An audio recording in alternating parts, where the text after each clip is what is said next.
BJP. MP കങ്കണയുടെ ഏറ്റവും പുതിയ പ്രസ്താവന വിവാദത്തിലാണ്. ബംഗ്ലാദേശ് പോലെ കർഷക സമരവും ആസൂത്രണമുണ്ടായിരുന്നു. ചൈനയും അമേരിക്കയും പോലുള്ള വിദേശ ശക്തികളാണ് ഇതിനു പിന്നിൽ പ്രവർത്തിച്ചത്. ഇങ്ങനെയായിരുന്നു കങ്കണയുടെ പരാമർശം.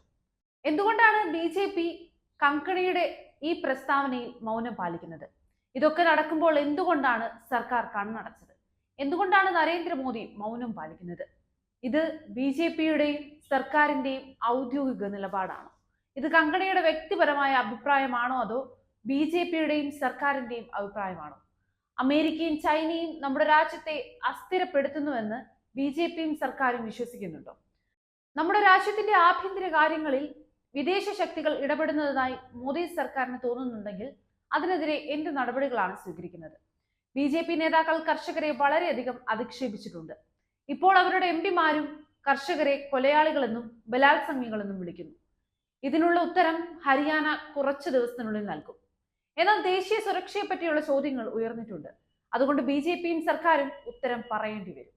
അങ്ങനെയെങ്കിൽ ഈ എം.പി ചെവിയിൽ പിടിച്ച് മാപ്പ് പറയേണ്ടതായിട്ടും വരും.